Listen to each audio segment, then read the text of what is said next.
Hey YouTube, hello. I'm continuing working on my CNC machine. I did a video before on the motherboard upgrades and things like that, but I kept on having problems with certain things, so I'm going to go through some sort of changes that I'm currently doing with the CNC. Today I'm going to be talking about the part 1 of the Z-axis. As you can see, I've modified the X-axis plate, which connects to the Z-axis and mounts the Z-axis through. So the motor goes here, and the two rods, the 2 to 8-inch rods, go into this and connect up. So pretty much that will house the Z-axis, and instead of sort of around 50 centimeters sort of access, it should give me at least 100 centimeter sort of room to actually move. So one of the big downfalls I found with this 3018 CNC machine was this guy.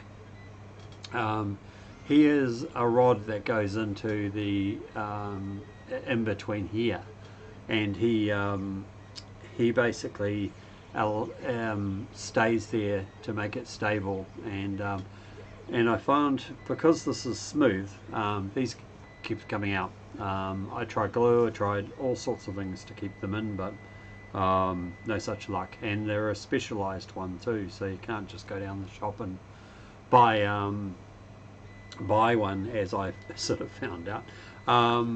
So yeah, it's a real pain in the ass.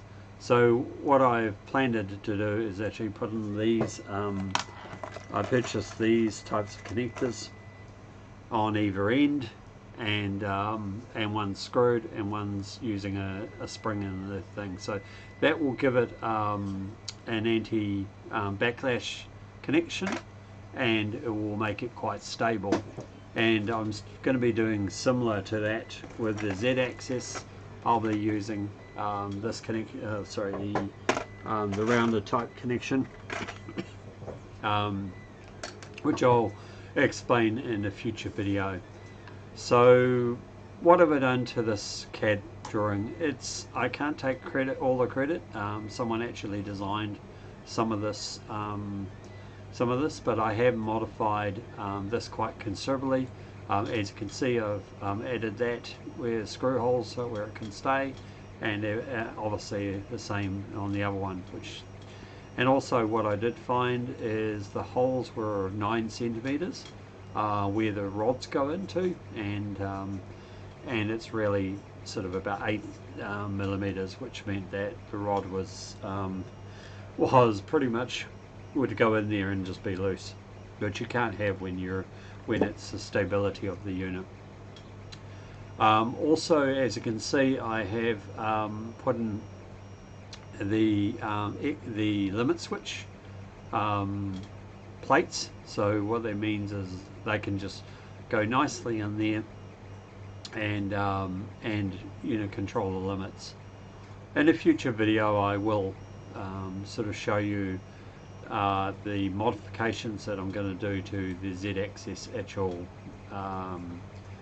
drive, or the belt, because that is going to change, and the actual the plate that is going to connect the Z-axis to whatever we require. So let me know what you think, and yeah, I will put, like usual, I'll put the things on Thingiverse and share it through you guys at a later date. Thank you, and like and follow, and let me know what you think.